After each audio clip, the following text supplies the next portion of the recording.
ಯಜಮಾನಿ ಯಜಮಾನಿ hi hello guys, welcome back to our channel. ಎಲ್ಲರೂ ಹೇಗಿದ್ದೀರಾ? ನಾವಂತೂ ಸೂಪರ್ ಆಗಿದ್ದೀವಿ. ನೀವು ಚೆನ್ನಾಗಿದ್ದೀರಾ ಅಂತ ಭಾವಿಸ್ತೀನಿ. ಗೈಸ್, ಇವತ್ತು ಬೆಳಿಗ್ಗೆಯಿಂದನೇ ವ್ಲಾಗ್ ಸ್ಟಾರ್ಟ್ ಮಾಡಿದ್ದೀನಿ. ಎಷ್ಟು ಚೆನ್ನಾಗಿದೆ ಅಲ್ವಾ ವೆದರ್ ಮಾತ್ರ. ಇವತ್ತು ಬೆಳಿಗ್ಗೆನೇ ಇವತ್ತು ನನ್ನ ರೊಟೀನ್ ಏನಿದೆ ಬೆಳಿಗ್ಗೆಯಿಂದ ಸಂಜೆವರೆಗೂ ಅಂತ ಹೇಳಿ ತೋರಿಸ್ತೀನಿ. ಹಾಗೆ ಯಾರೆಲ್ಲ ನನ್ನ ಚಾನಲ್ನ ಹೊಸ್ದಾಗಿ ನೋಡ್ತಾ ಇದ್ದೀರಾ, ಪ್ಲೀಸ್ ಸಬ್ಸ್ಕ್ರೈಬ್ ಮಾಡ್ಕೊಂಡು ನೋಡಿ. ಇಷ್ಟ ಆದರೆ ಲೈಕ್ ಮಾಡಿ, ಹಾಗೆ ಶೇರ್ ಮಾಡಿ, ಕಮೆಂಟ್ ಮಾಡಿ ಹೇಗಿತ್ತು ವಿಡಿಯೋ ಅಂತ ಹೇಳಿ. ಫುಲ್ ನೋಡಿ, ಸ್ಕಿಪ್ ಮಾಡಬೇಡಿ. ತುಂಬ ಚೆನ್ನಾಗಿರುತ್ತೆ ಅಂತ ಭಾವಿಸ್ತೀನಿ ಇವತ್ತಿನ ವಿಡಿಯೋ. ಫುಲ್ ಮೋಡ ಮುಚ್ಕೊಂಡಿದೆ ಗೈಸ್. ಸೂರ್ಯ ಅಂತೂ ಕಾಣೋದೇ ಇಲ್ಲ ಆ ಮೋಡದ ಮಧ್ಯದಲ್ಲಿ. ಫುಲ್ ಕವರ್ ಆಗಿ ಹೋಗ್ಬಿಟ್ಟಿದೆ. ಲೈಟಾಗಿ ಸ್ವಲ್ಪ ಕಾಣ್ತಾ ಇದೆ ಅಷ್ಟೇ. ಇನ್ನು ಈಗ ಎಲ್ಲ ಹೊಸ್ಲು ತೊಳೆದ್ಬಿಟ್ಟು ಬೊಟ್ಟಿಟ್ಟು ಒಳಗಡೆ ಅಡುಗೆಗೂ ಎಲ್ಲ ರೆಡಿ ಮಾಡ್ಕೊಂಡಿದ್ದೀನಿ. ಆಲ್ರೆಡಿ ಅಡುಗೆ ಆಗಿದೆ. ನಮ್ಮ ಮನೆಯವರು 6 ಗಂಟೆಗೆ ಹೋಗೋದ್ರಿಂದ ರೈಸ್ ಮಾಡಿಬಿಟ್ಟು ಸಾಂಬಾರು ಇತ್ತು ಗೈಸ್, ನೈಟ್ದೇನೆ ಸಾಂಬಾರಿಗೆ ರೈಸ್ ಮಾಡಿದ್ದೀನಿ. ಇನ್ನು ಮಧ್ಯಾಹ್ನದ ಮೇಲೆ ಅಡುಗೆ ಮಾಡೋಣ ಅಂತ ಹೇಳಿ ಇರೋ ಸಾಂಬಾರ್ಗೆ ರೈಸ್ ಮಾಡಿದೆ. ಇನ್ನು ನಮ್ಮ ಮನೆಯವ್ರಿಗೂ ಪೂಜೆ ಮಾಡ್ತಾ ಇದ್ದಾರೆ, ಸ್ನಾನ ಮಾಡಿಕೊಂಡು. ಅವ್ರದ್ದು ಬೆಳಿಗ್ಗೆ ರೊಟೀನ್ ಅದು ಆ್ಯಸ್ ಯೂಶ್ವಲ್ ಹಾಗೇ ಇರುತ್ತೆ. ನಾನು ಎಲ್ಲ ಕ್ಲೀನ್ ಮಾಡಿಕೊಟ್ರೆ ಅವರು ಪೂಜೆ ಮಾಡಿಬಿಟ್ಟು ಡ್ಯೂಟಿಗೆ ರೆಡಿಯಾಗಿ ಹೋಗೋದು. ಇನ್ನು ನಾವು ಹೇಮಂತ್ ಎದ್ದೇ ಇಲ್ಲ. ಅವನು ಎದ್ದೇಳೋದು ಎಕ್ಸಾಮ್ ಇರಲಿ ಏನೇ ಇರಲಿ 7 ಗಂಟೆ 8 ಗಂಟೆ ಮೇಲೇ. ಅಪರೂಪಕ್ಕೊಂದ್ಸಲ 6 ಗಂಟೆಗೆ ಎದ್ದೇಳ್ತಾನೆ ಅಷ್ಟೇ. ಇನ್ನು ನಮ್ಮ ಮನೆಯವರೆಲ್ಲ ಪೂಜೆ ಮಾಡಿಬಿಟ್ಟು ಡ್ಯೂಟಿಗೆ ಹೊರಡ್ತಾರೆ. ನೋಡಿ ಸೂರ್ಯ ಎಷ್ಟು ಜೂಮ್ ಹಾಕಿ ನೋಡಿದ್ರು ಸೂರ್ಯ ಮಾತ್ರ ಕಾಣಲ್ಲ. ನಮ್ಮ ಮನೆಯವ್ರು ಸೂರ್ಯಂಗೆ ಪೂಜೆ ಮಾಡ್ತಾವ್ರೆ. ಫುಲ್ಲು ಮೋಡ ಕವಿದ ವಾತಾವರಣ ಅಂತಾರಲ್ಲ ಹಾಗೆ. ವೆದರ್ ಚೆನ್ನಾಗಿದೆ, ಅಷ್ಟು ಬಿಸಿಲು ಇರಲ್ಲ. ಆಮೇಲೆ ನೆಳ್ಳಗೇನೆ ತಂಪಾಗಿರುತ್ತೆ. ತುಂಬ ಬಿಸಿಲಿದ್ರೆ ಅವ್ರಿಗೂ ಡ್ಯೂಟಿ ಮಾಡೋರಿಗೆಲ್ಲ ಸ್ವಲ್ಪ ಕಷ್ಟ ಆಗುತ್ತಲ್ವ. ಹಾಗೆ ನೋಡಿ ಎಲ್ಲ ವಾಕ್ ಹೋಗ್ತಾ ಇದ್ದಾರೆ ಗೈಸ್. ಮಳೆ ಬಂದಮೇಲೆ ನಮ್ಮ ಮನೆ ಸುತ್ತ ನೋಡೋದಕ್ಕೆ ಒಂಥರ ಚಂದ ಗೈಸ್. ಫುಲ್ ಗ್ರೀನರಿ ಆಗಿರುತ್ತೆ. ಎಲ್ಲೂ ಸ್ವಲ್ಪನೂ ಗ್ಯಾಪ್ ಇರೋದಿಲ್ಲ. ಗ್ರೀನಾಗಿ ಕಾಣಿಸ್ತಾ ಇರುತ್ತೆ. ಮಳೆ ಬಂದ್ರೇ ಚಂದ ಎಲ್ಲ ನೋಡೋದಕ್ಕೆ. ಫುಲ್ ಗ್ರೀನರಿ ಚೆನ್ನಾಗಿ ಕಾಣ್ತಾ ಇರುತ್ತೆ. ಇನ್ನು ಮನೆಯವ್ರದ್ದು ನೋಡಿ ಪೂಜೆನೇ ಆಗಿಲ್ಲ. ನಾನು ಅವಾಗಿಂದ ವಿಡಿಯೋ ಮಾಡ್ತಾಯಿದ್ದೀನಿ. ಅವರು ಅಷ್ಟೇ, ಅವ್ರಿಗೆ ನೆಮ್ಮದಿ ಆಗೋ ಥರ ಪೂಜೆ ಮಾಡ್ತಾರೆ. ಇನ್ನು ಅವ್ರನ್ನೂ ಡ್ಯೂಟಿ ಕಳಿಸಿ ಆದಮೇಲೆ ನಾನು 2 ಬ್ಲೌಸ್ ಇದು ಗೈಸ್, ಅದು ನೆನ್ನೆನೇ ಕಟ್ ಮಾಡಿ ಇಟ್ಟಿದ್ದೆ ಸ್ಟಿಚ್ ಮಾಡೋಣ ಅಂತೇಳಿ. ಬೇರೆ ಕೆಲಸ ಇದು, ಹಾಗಾಗಿ ಸ್ಟಿಚ್ ಮಾಡಿರಲಿಲ್ಲ. ಇನ್ನು ಈಗ ಒಂದು ಬ್ಲೌಸ್ ಸ್ಟಿಚ್ ಮಾಡಿದೆ. ಸ್ಟಿಚ್ ಮಾಡಿ ಆದಮೇಲೆ ಇನ್ನೊಂದು ನೆನ್ನೆನೇ 2 ಕಟ್ ಮಾಡಿದ್ನಲ್ಲ, ಇನ್ನೂ ಒಂದಿದೆ. ಇದನ್ನು ಈಗ ಸ್ಟಿಚ್ ಮಾಡಬೇಕು. ಹೊರಗಡೆ ಹೇಮ ಇದು ಅಳಸಂದೆಕಾಯಿ ಅಂತೀವಲ್ಲ, ಅಳಸಂದೆಕಾಯಿನ ಸುಳಿತಾ ಇದ್ದಾಳೆ. ನಮ್ಮ ಕಡೆ ಹಾಗೆ ಕರೆಯೋದು ಅಳಸಂದೆಕಾಯಿ ಅಂತೇಳಿ. ಬೇರೆ ಕಡೆ ಎಲ್ಲ ಏನಂತ ಕರೀತಾರೋ ಗೊತ್ತಿಲ್ಲ. ಅದನ್ನು ಮಾತಾಡ್ಕೊಂಡು ಸುಲಿತಾ ಇದ್ದಾಳೆ. ಹುಡುಗರೆಲ್ಲ ಹೊರಗಡೆ ಆಟ ಆಡ್ಕೋತಾ ಇದ್ದಾರೆ. ಹೇಮ ತಮ್ಮ ಆಮೇಲೆ ಮೇಲ್ಗಡೆ ಮನೆ ಮಕ್ಕಳು ಎಲ್ಲನ. ನಾನು ಒಳಗಡೆ ಸ್ಟಿಚ್ ಮಾಡ್ತಾ ಮಾತಾಡ್ತಾ ಇದ್ದೀನಿ ಅವ್ರ ಜೊತೆನೇ. ಅವ್ರಿಗೂ ಬೇಜಾರಾಗಬಾರ್ದು, ನನಗೂ ಒಬ್ಳಿಗೆ ಸ್ಟಿಚ್ ಮಾಡಿದೆ ಅನಿಸ್ಬಾರ್ದು ಅಂತೇಳಿ ಮಾಡ್ತಾ ಇದ್ದೀನಿ.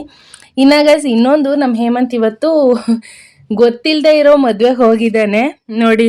ಅದನ್ನು ವಿಡಿಯೋ ಕ್ಯಾಪ್ಚರ್ ಬಂದಿದ್ದಾನೆ. ನಾನೇ ಹೇಳ್ತಾ ಇದ್ದೆ, ಕ್ರಿಸ್ಟಿಯನ್ ಗೈಸ್, ಇವರು ಕ್ರಿಸ್ಟಿಯನ್ ಮದುವೆಗೆ ಹೋಗ್ತಾ ಇದ್ದೀನಿ, ನನ್ನ ಫ್ರೆಂಡ್ ಕರೆದಿದ್ದಾನೆ. ಅಂದರೆ ಅವ್ರ ಫ್ರೆಂಡ್ ಕರೆದಿರೋದಂತೆ. ಇವನು 3ನೇ ಪಾರ್ಟಿ. ಇವನಿಗೆ ಅಸಲು ಗೊತ್ತೇ ಇಲ್ಲ ಅದು ಯಾರ್ದು ಮದುವೆ ಏನು ಎತ್ತ ಅಂತ. ಇವನು ಕ್ರಿಸ್ಟಿಯನ್ ಫ್ರೆಂಡ್ ಇರೋದೇ ಫಸ್ಟ್ ಡಿಗ್ರಿಲೇ ಅನಿಸುತ್ತೆ. ನಮ್ಮೂರಲ್ಲಿ ಯಾರೂ ಕ್ರಿಸ್ಟಿಯನ್ ಫ್ರೆಂಡ್ ಇರಲಿಲ್ಲ ಊರ ಕಡೆ. ಈಗ ಕ್ರಿಶ್ಚಿಯನ್ ಮ್ಯಾರೇಜ್ ವೈಬ್ಸ್ ಎಲ್ಲ ಯಾವ ಥರ ಇರುತ್ತೆ, ಅವ್ರ ಮದುವೆಲಿ ಯಾವ ಥರ ಅಂದರೆ ಅವ್ರದ್ದು ಊಟ ಆಗಲಿ, ಆಮೇಲೆ ಅವ್ರದ್ದು ಮದುವೆ ಆಗೋ ರೀತಿ ಎಲ್ಲನೂ ಸ್ವಲ್ಪ ಡಿಫ್ರೆಂಟಾಗಿರುತ್ತಲ್ವ. ಅದಕ್ಕೆ ನೋಡ್ಕೊಂಬರ್ತೀನಿ ಅಂತ ಹೇಳಿ ಹೋಗಿದ್ದ. ಅವನು ಅವ್ನ ಫ್ರೆಂಡ್ ಇಬ್ಬರು ಹೋಗಿದ್ರು ಗೈಸ್. ಅವ್ನ ಫ್ರೆಂಡ್ಗೂ ಅವ್ರ ಫ್ರೆಂಡ್ ಕರೆದಿರೋದು, ಹಾಗೆ ಹೋಗಿದ್ರು. ಅದರಲ್ಲೂ ಕರೀದೇ ಇರೋ ಮದುವೆಗೆ ಹೋಗಿ ಊಟ ಮಾಡ್ಕೊಂಬರೋ ಗಡ್ಸಿದೆ ಅಲ್ಲ, ಅದು ನೆಕ್ಸ್ಟ್ ಲೆವೆಲ್ಲು. ಆಲ್ಮೋಸ್ಟ್ ಬೆಂಗಳೂರಲ್ಲಿ ಸ್ವಲ್ಪ ಜನಕ್ಕೆ ಅದು ಗೊತ್ತಿರುತ್ತೆ ಯಾವ ಥರ ಇರುತ್ತೆ ಅಂತೇಳಿ. ಏನು ಮಾಡೋಕ್ಕಾಗೋದಿಲ್ಲ. ಫ್ರೆಂಡ್ ಅವರೆಲ್ಲ ಗೊತ್ತಿರೋರೆ ಅಂತೇಳಿ ಹೋಗಿದ್ದಾನೆ. ಯಾಕಂದರೆ ಅವ್ನ ಫ್ರೆಂಡ್ ಮೇಲೆ ಭರವಸೆ ಇಟ್ಟು ಹೋಗಿದ್ದು ಆ ಫಂಕ್ಷನಿಗೆ. ನನ್ನ ಫ್ರೆಂಡ್ಗೆ ಗೊತ್ತಿರೋರೆ ಅಲ್ವಾ ಅಂತೇಳಿ, ಇಲ್ಲಾಂದರೆ ಅವನು ಹೋಗ್ತಾ ಇರಲಿಲ್ಲ. ಎಂದೂ ಹೋಗೇ ಇಲ್ಲ. ಗೊತ್ತಿರೋರ ಫಂಕ್ಷನ್ಸ್ಗೆ ಯಾರಾದರೂ ರಿಲೇಟಿವ್ಸ್ ಹೋದರೆ ಅಷ್ಟೇ ಹೋಗೋದು, ಇಲ್ಲಾಂದರೆ ಹೋಗ್ತಾ ಇರಲಿಲ್ಲ. ಅದರಲ್ಲೂ ಫಸ್ಟ್ ಟೈಮ್ ಹೋಗಿದ್ದಾನೆ, ಅದು ಬೆಂಗಳೂರಲ್ಲಿ ಗೈಸ್. ಬೆಂಗಳೂರಲ್ಲಿ ಯಾವ ಮದುವೆಗೂ ಹೋಗಿಲ್ಲ ಅವನು. ಮನೆ ಆಯಿತು ಕಾಲೇಜ್ ಆಯಿತು ಅನ್ನಂಗಿದ್ದ. ಯಾವ ಫಂಕ್ಷನ್ ಯಾವ ಪಾರ್ಟಿ ಎಲ್ಲಿಗೂ ಹೋಗಿರಲಿಲ್ಲ. ಫಸ್ಟ್ ಟೈಮ್ ಹೋಗಿದ್ದೆ, ಎಕ್ಸ್ಪೀರಿಯೆನ್ಸ್ ಹೇಗಿತ್ತು ಅಂತ ಹೇಳಿ ಬಂದಮೇಲೆ ಎಲ್ಲ ವಿಚಾರಿಸೋಣ ಅಂತೇಳಿ ಸುಮ್ಮನಾಗಿದ್ದೆ. ನೋಡಿ ಎಲ್ಲ ಇವತ್ತು ಸಂಡೇ ನಾನ್ ವೆಜ್ ಅಂದ್ಕೊಂಡು ಹೋಗಿದ್ದಾನೆ. ಇದು ಸಂಡೇ ವಿಡಿಯೋ ಇವತ್ತು ಅಪ್ಲೋಡ್ ಮಾಡ್ತಾಯಿದ್ದೀನಿ. ನಾನ್ ವೆಜ್ ಅಂದ್ಕೊಂಡು ಹೋದ, ಬಟ್ ಅಲ್ಲಿ ಹೋದರೆ ಒಬ್ಬಟ್ಟು ಊಟ, ಆಮೇಲೆ ರೊಟ್ಟಿ, ಆಲ್ಮೋಸ್ಟ್ ಎಲ್ಲ ಉತ್ತರ ಕರ್ನಾಟಕ ಸ್ಟೈಲ್ದೇ ಮಾಡಿಸಿದ್ರಂತೆ. ಚೆನ್ನಾಗಿತ್ತು. ಇನ್ನು ಹೋಟೆಲ್ ಬಗ್ಗೆ ಬಂದರೆ ಸಖತ್ತಾಗಿತ್ತಂತೆ ಗೈಸ್. ಹೋಟೆಲ್ ಚೆನ್ನಾಗಿತ್ತು ಅಂತ ಹೇಳಿ ಹೋಟೆಲ್ ಫ್ರೆಂಟ್ದೆಲ್ಲ ವಿಡಿಯೋ ಮಾಡ್ಕೊಂಬಂದಿದ್ದ. ಅವ್ರ ಮದುವೆ ಗಂಡು ಹೆಣ್ಣು ಅವರೂ ಚೆನ್ನಾಗಿದ್ರು. ಅವ್ರಿಗೆಲ್ಲ ವಿಶ್ ಮಾಡಿಬಿಟ್ಟು ಊಟ ಮಾಡಿಕೊಂಡು ಇನ್ನು ಮನೆ ಕಡೆ ಬರ್ತಾ ಇದ್ದಾರೆ. ನಾನು ಕಾಲ್ ಮಾಡಿದ್ದೆ, ಸ್ವಲ್ಪ ಬರ್ತಾ ತರಕಾರಿ ತೊಗೊಂಬಂದ್ಬಿಡು ಅಂತ ಹೇಳಿ. ಅದಕ್ಕೆ ನೋಡಿ ತರಕಾರಿ ಎಲ್ಲ ತಂದಿದ್ದಾನೆ. ಇಷ್ಟು ತರಕಾರಿ ಗೈಸ್ ನೋಡಿ, ನೋಡೋಕ್ಕೆ ಎಷ್ಟಿದೆ. ಇದು ಇಷ್ಟು ತರಕಾರಿ 200 ರೂಪಾಯಿ ಆಗಿದೆ. ಒಂದು ವಾರನೂ ಬರೋದಿಲ್ಲ. ಒಂದು ವಾರ ಇಲ್ಲಿ ಒಂದು 2-3 ದಿನ ಅಷ್ಟೇ ಬರುತ್ತೆ. ಇನ್ನು ಮದುವೆಗೆ ಹೋಗಿ ಏನು ತಂದಪ್ಪ ಅಂತ ಕೇಳಿದರೆ ನೋಡಿ ಗೈಸ್, ಮನೆಯಲ್ಲೇ ಕಾಯಿ ಸುಲ್ಕೊಡು ಸಾಂಬಾರಿಗೆ ಅಂತ ಹೇಳಿದ್ರೆ ಈಗ ಈ ತಾಂಬೂಲಕ್ಕೆ ಕಾಯಿ ಕೊಟ್ಟರು ಅಂತ ಹೇಳ್ತಾ ಇದ್ದಾನೆ. ಆ್ಯಕ್ಚುಲಿ ಅವರು ರಿಟರ್ನ್ ಗಿಫ್ಟು ಫ್ಲಾಸ್ಕ್ ಕೊಡ್ತಿದ್ರಂತೆ. ಇವ್ರಿಗೆ ನಾಚಿಕೆ ಆಗಿಬಿಟ್ಟು ಏನೋ ಯಾರು ಇಟ್ಕೊಂಡು ಹೋಗ್ತಾರೆ ಅಂತ ಹೇಳಿ ಅದನ್ನೆಲ್ಲ ಇಸ್ಕೊಂಡು ಬಂದಿಲ್ಲ. ನಾನು ಹೇಳ್ತಿದ್ದೆ ತರಬೇಕು ತಾನೇ ಅಂತ ಹೇಳಿ, ಇಲ್ಲಪ್ಪ ಬೇಡ, ನಾವೇ ಹೋಗಿ ಊಟ ಬಂದಿರೋದೇ ಹೆಚ್ಚು ಅಂತ ಹೇಳಿ ಅದೇ ಬಂದರು. ಗೈಸ್ ತುಂಬ ದಿನ ಆದಮೇಲೆ ಗಿಣಿ ನೋಡಿ ಮನೆಗೆ ಬಂದಿದ್ದಾಳೆ. ಅದರಲ್ಲೂ ರೀಸೆಂಟಾಗಿ ನನ್ನ ಫ್ರೆಂಡ್ ಮಗಳು ಬಂದಿದ್ಲಲ್ಲ, ಅವಳನ್ನ ಗಿಣಿ ಅಂತಲೇ ಕರೆಯೋದು. ಹಾಗೆ ಇವ್ರೂ ಗಿಣಿ ಅಂತಲೇ ಕರೆಯೋದು ಇವಳನ್ನ. ನನ್ನ ಮಾತ್ರ ಗಿಣಿ ಅಂತ ಕರಿ, ಯಾರನ್ನೂ ಗಿಣಿ ಅಂತ ಕರಿಬೇಡ ಅಂತ ಹೇಳಿ ಅವ್ರ ಅಮ್ಮ ಹೇಳ್ಕೊಡ್ತಾ ಇದ್ದಾಳೆ ನೋಡಿ ಅವರಿಗೆ. ಯಾರು ಇವರು? ಅವ್ರ ಗಿಣಿ ಅಂತಾನೆ ಕರೆಯೋದು ರೀ. ರಮ್ಯನ್ ಮಗಳನ್ ಗಿಣಿ ಅಂತ ತಾನೆ ಕರಿತಿದ್ದು. ಎಲ್ಲರೂ ಗಿಣಿ ಅಂತ ಇಕ್ಕೆಂಗ್ ಕೂಕೊಂಡಾರಲ್ಲ ಹೆಸ್ರುಗಳ, ಬ್ಯಾರೆ ವಿಕ್ಕೆಂಬದ್ಬಿಟ್ಟು ಇವನಿಗೆ ಆಳ್ತಾರ ಕೇಳಿ ಹೇಳಿ ಸಾಕಾತು. ಎಷ್ಟು ಗಿಡ ಹೋಗಿ ನೀರನ್ನು ತಾಬರಾಗೆ ಚಿಕ್ಕಪ್ಪಗೆ.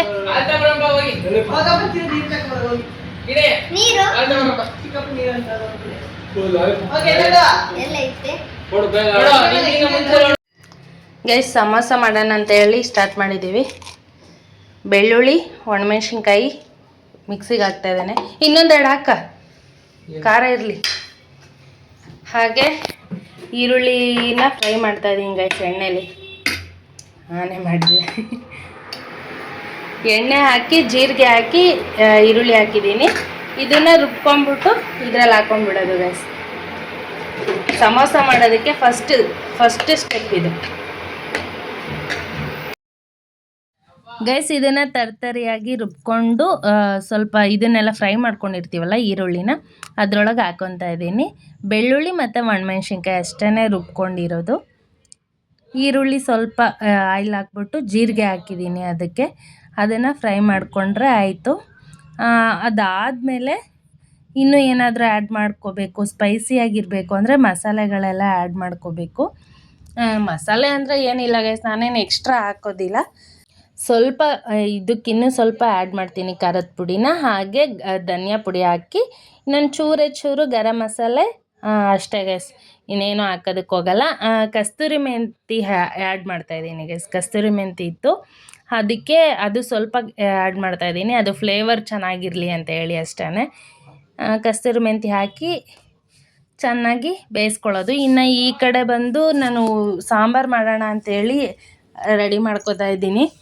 ಹೇಮಂತ್ ಈ ಕಡೆ ಇದಕ್ಕೆಲ್ಲ ಮಾಡ್ತಾ ಇದ್ದಾನೆ. ಏನಪ್ಪ ಅದೇ ಮರ್ತೋಗುತ್ತೆ ಗೈಸ್,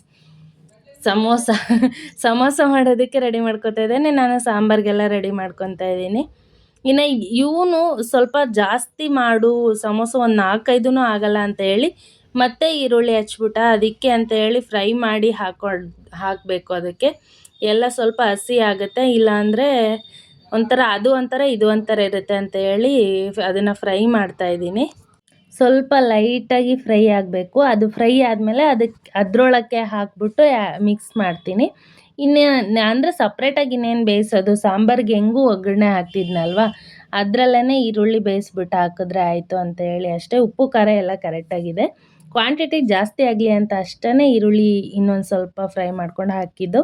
ಫಸ್ಟ್ ಒನ್ ಮಾಡಿದ್ವಿ, ಅದು ಸಮೋಸ ಶೇಪ್ ಬರಲಿಲ್ಲ ನೀಟಾಗಿ, ಅದಕ್ಕೇ ತಟ್ಬಿಟ್ಟು ಹೋಳಿಗೆ ಥರ ಮಾಡಿಬಿಟ್ಟು ಅದನ್ನು ಬೇಯಿಸ್ತಾ ಇದ್ದೀನಿ ಗೈಸ್, ಹಾಗೆ ತಿನ್ನೋಕ್ಕೆ ಹೇಗಿರುತ್ತೆ ಅಂತ. ಬಟ್ ಮಾಡ್ತೀನಿ, ಫಸ್ಟ್ ಅದು ಒಂದು ಶೇಪ್ ಚೆನ್ನಾಗಿ ಬರಲಿಲ್ಲ ಅಂತೇಳಿ ಹಾಗೆ ಕೈಯಲ್ಲಿ ತಟ್ಬಿಟ್ಟೆ. ನೋಡಿ ಎಷ್ಟು ಕಷ್ಟ ಗೊತ್ತಾ, ಸಮೋಸ ಶೇಪೇ ಬರೋದಿಲ್ಲ, ತುಂಬ ಕಷ್ಟ. ಬಟ್ ಇನ್ನೂ ಒಂದೇ ಅಲ್ವಾ ಟ್ರೈ ಮಾಡಿರೋದು, ನೋಡೋಣ ನಿಧಾನಕ್ಕೆ ಆಗುತ್ತೆ ಅಂತ ಅಂದ್ಕೊಂಡಿದ್ದೀನಿ. ಅದರಲ್ಲೂ ನಮ್ಮ ಅಭಿಗೆ ಫೋನ್ ಮಾಡಿಬಿಟ್ಟು ಕೇಳಿ ಮಾಡ್ತಾ ಇರೋದು.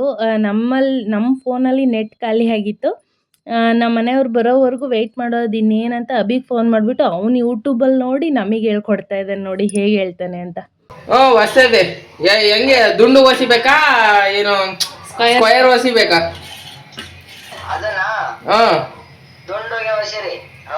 ಬರಲ್ಲ, ರೌಂಡ್ ವಸ್ತು ಬರಲ್ಲ ಎಲ್ಲೋ ಅದು.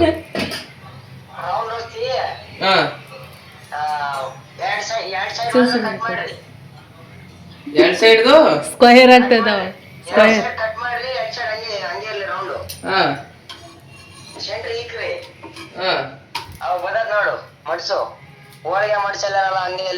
ಹೋಳಿಗೆ ರೌಂಡ್ ಶೇಪ್ ಮಾಡ್ಸೋದು. ಯೂಟ್ಯೂಬ್ ನೋಡಿ ಹೇಳಲ್ಲ ಏನೇನ ಮಾಡಕ್ ಹೋಗಿ ಏನೇನ ಮಾಡೈತೆ, ಚಪಾತಿ ಮಾಡೈತೆ ಅದನ್ನೇ.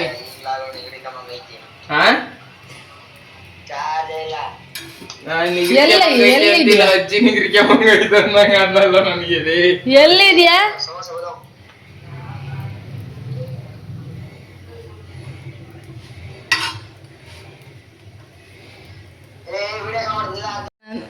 ಗೈಸ್ ನಂದಾಯ್ತು, ಈಗ ಹೇಮಂತನ್ ನೋಡಿ ಹೆಂಗ್ ಹೊಸಿತಾನೆ.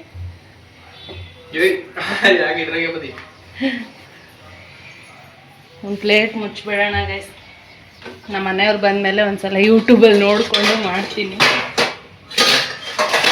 ಇವ್ರು ಯಾರು ಮಾಡಲ್ಲ, ನಾನೇ ಮಾಡಬೇಕು ಲಾಸ್ಟಿಗೆ, ಆದರೆ ಇವರೆಲ್ಲ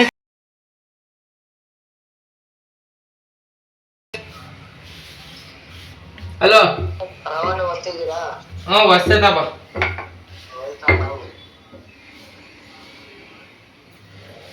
ಏನಂತೆ ಏನೋ ಹೊಸ್ತಿದ್ರ ಅಂದ ಹೊಸ್ತಿದ್ದೀನಿ ಹಿಂದೆ. ಹಾ ಹೇಳು. ಸೈಡ್ ಕಟ್ ಮಾಡಬೇಕು.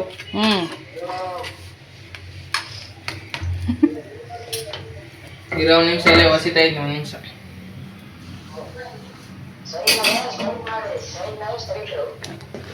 ಸೈಡ್ನಾಗೆ ಸ್ಟ್ರೈಟು ಅದೇಂದು ಸೈಡ್ನಾಗೆ ಸ್ಟ್ರೈಟು.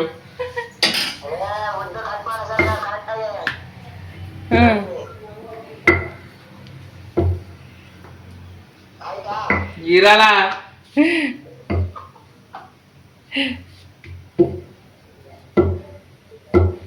ಬಿಡ ಸಾಕು.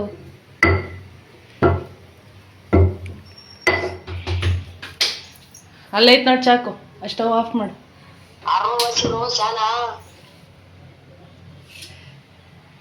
ಗೈಸ್ ಅಭಿ ಹೇಳ್ಕೊಡ್ತಾ ಇದ್ದಾನೆ, ಹೇಮಂತ್ ಮಾಡ್ತಾ ಇದ್ದಾನೆ. ಕಟ್ ಮಾಡಿದೆ. ಅದ್ರಾಗ 3.5 ಇಂಚ್ ಕಟ್ ಮಾಡು. 3 ಟೇಪ್ ಇಟ್ಕೊಂಬಂದಿರಲ್ಲ.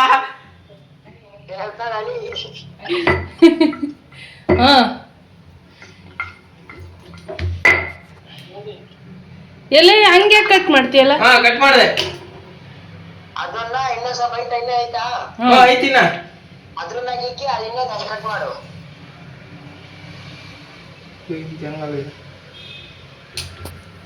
ಹಂಗಲ್ಲೇ ಕಟ್ ಮಾಡಿದೆ. ಕಟ್ ಮಾಡ್ದ. ಎರಡು ಸೇಮ್ ಇದಾವ. ಯಾವ್ದ ಓದಲೇ ಇದಾವು. ಕಟ್ ಮಾಡಕ್ ಬಂದಿಲ್ಲ. ಬಂದು ಕಣೋ. ಮತ್ತೆ ಕಟ್ ಮಾಡಿ. ಯೋ ಬಿ ಇವನು ನೀನ್ ಹೇಳ್ದಂಗಲ್ಲ ಕಟ್ ಮಾಡಿರೋದು, ಇವನಿಗೆ ಸರ್ ಬಂದಂಗ ಕಟ್ ಮಾಡಿರೋದು. ಸಮೋಸ ಮಾಡಿಸ್ತಾರ ನೋಡು. ಮಂಗನ ಮಗನೇ ಹೇಳೋದು ಕೇಳಲ್ಲ. ಇದೇ ಸಮೋಸ. ಗೊತ್ತಿಲ್ಲ. ಹೋಗ ನಾನು ಮಾಮನಾಗ ಮಾಡ್ತೀನಿ. ಎಲ್ಲ ಸಮೋಸ ಮಾಡಿಸ್ತಾರ, ಮಡ್ಸು ಫಸ್ಟ್ ಯಾಕೆ ಹಾಕ್ಬೇಡ. ಅಲ್ಲೇ ಮಡ್ಸಿರೋದ್ ಬತ್ತಿಲ್ಲ ಮಡ್ಸಕ್ ಬರಲ್ಲ. ಕೊನೆಗೂ ಸಮೋಸ ಮಾಡೋಕ್ಕಾಗಲಿಲ್ಲ, ಅಂದರೆ ಈಗ ಮಾಡೋಕ್ಕಾಗಲಿಲ್ಲ. ಅದಕ್ಕೋಸ್ಕರ ಫಸ್ಟು ಚಪಾತಿ ಮಾಡ್ಕೊಂಬಿಡೋಣ, ಆಮೇಲೆ ಸಮೋಸ ಟ್ರೈ ಮಾಡೋಣ ಅಂತೇಳಿ ಚಪಾತಿ ಮಾಡ್ತಾಯಿದ್ದೀನಿ. ಗೈಸ್ ನೋಡಿ, ಸ್ಮೂತಾಗೆ ಇದ್ದಾವೆ ಚಪಾತಿ ಅಂತೂ, ಸಕ್ಕತ್ತಾಗಿದ್ದಾವೆ. ಅದಕ್ಕೆ ಫಸ್ಟು ಚಪಾತಿ ಮಾಡಿಬಿಟ್ರೆ ಇನ್ನು ಸ್ವಲ್ಪ ಹಿಟ್ಟು ಉಳಿಸ್ಕೊಂಬಿಟ್ಟು ಆಮೇಲೆ ಸಮೋಸ ಮಾಡೋಣ ಅಂತ ಹೇಳಿ ಎಲ್ಲ ಕ್ಲೀನ್ ಮಾಡ್ತಾಯಿದ್ದೀನಿ. ಸಾಂಬಾರು ರೆಡಿ ಇದೆ, ಬದನೆಕಾಯಿ ಸಾಂಬಾರು, ಅಂದರೆ ಎಣ್ಗಾಯಿ ಸಾಂಬಾರು ಅಂತ ಕರಿತೀವಲ್ಲ ಅದು. ಇನ್ನು ಅದು ಆದಮೇಲೆ ನಿಧಾನಕ್ಕೆ ನಾನೇ ಒಂಥರ ಐಡಿಯಾ ಮಾಡಿಬಿಟ್ಟು, ಯಾವ ಯೂಟ್ಯೂಬಲ್ಲೂ ನೋಡಲಿಲ್ಲ, ಕೊನೆಗೆ ನನ್ನ ಓನ್ ಐಡಿಯಾಸ್ ಮೇಲೇ ಮಾಡಿಬಿಟ್ಟು ಇಟ್ಟಿದ್ದೆ. ನಮ್ಮ ಹೇಮಂತ್ ಬಂದು ನೋಡಿ ಎಣ್ಣೆಗೆ ಹಾಕಿ ಕರೆದಿದ್ದಾನೆ. ಸ್ವಲ್ಪ ಎಣ್ಣೆ ಜಾಸ್ತಿ ಹೀಟ್ ಆಗಿತ್ತು, ಹಾಗಾಗಿ ಬ್ಲ್ಯಾಕ್ ಆಗಿದ್ದಾವೆ. ಫೈನಲಾಗಿ ನಾನೇ ನನ್ನ ಐಡಿಯಾ ಮೇಲೆ ಮಾಡಿದ್ದು, ಯಾವ ಯೂಟ್ಯೂಬು ನೋಡೋಕ್ಕೆ ಹೋಗಲಿಲ್ಲ ಶೇಪ್ ಮಾಡೋದಕ್ಕೆ. ನೋಡಿ ಈ ಥರ ಬಂದಿದ್ದಾವೆ, ಚೆನ್ನಾಗಿ ಬಂದಿದ್ದಾವೆ ಅಂತ ಅಂದ್ಕೊಂಡಿದ್ದೀನಿ. ಐ ಹೋಪ್ ಶೇಪ್ ಎಲ್ಲ ಚೆನ್ನಾಗಿದೆ ಅಂತೇಳಿ. ಟೇಸ್ಟ್ ಮಾತ್ರ ಅಲ್ಟಿಮೇಟ್ ಗೈಸ್, ಟೇಸ್ಟ್ ಬಗ್ಗೆ ಇನ್ನೊಂದು ಮಾತೇ ಇಲ್ಲ, ಅಷ್ಟು ಚೆನ್ನಾಗಿದ್ದು ಟೇಸ್ಟ್ ಮಾತ್ರನ. ಶೇಪ್ ಅಷ್ಟೇ ತಲೆ ಕೆಡಿಸಿದ್ದು, ಇನ್ನೆಲ್ಲ ಚೆನ್ನಾಗಿತ್ತು ಗೈಸ್. ಇಷ್ಟೆಲ್ಲ ಕಷ್ಟಪಡಬೇಕಾ ಸಮೋಸ ಮಾಡೋಕ್ಕೆ ಅನಿಸ್ಬಿಡ್ತು. ಬಟ್ ಟೇಸ್ಟ್ ತಿಂದಾದ್ಮೇಲೆ ಚೆನ್ನಾಗಿ ಅನಿಸ್ತಲ್ವ, ಚೆನ್ನಾಗಿದೆ ಅಂತ ಹೇಳಿ. I feel happy, first time ಮಾಡಿದ್ರೂ ಇಷ್ಟು ಚೆನ್ನಾಗಿ ಬಂದಿದೆ ಅಂತ ಹೇಳಿ. ಓಕೆ ಗೈಸ್, ಇದಾಗಿತ್ತು ಇವತ್ತಿನ ವಿಡಿಯೋ. ತಮ್ಮೆಲ್ರಿಗೂ ಈ ವಿಡಿಯೋ ಇಷ್ಟ ಆಗಿದೆ ಅಂತ ಭಾವಿಸ್ತೀನಿ. ವಿಡಿಯೋ ಇಷ್ಟ ಆದರೆ ಲೈಕ್, ಶೇರ್, ಕಮೆಂಟ್ ಮಾಡಿ. ಹಾಗೆ ಹೊಸಬ್ರಾದರೆ ಸಬ್ಸ್ಕ್ರೈಬ್ ಮಾಡ್ಕೊಂಡು ನೋಡಿ. ನಾಳೆ ಹೊಸ ವಿಡಿಯೋದೊಂದಿಗೆ ನಿಮ್ಮ ಮುಂದೆ ಬರ್ತೀನಿ. ಅಲ್ಲಿವರೆಗೂ ಕೀಪ್ ವಾಚಿಂಗ್, ಟೇಕ್ ಕೇರ್, ಬಾಯ್.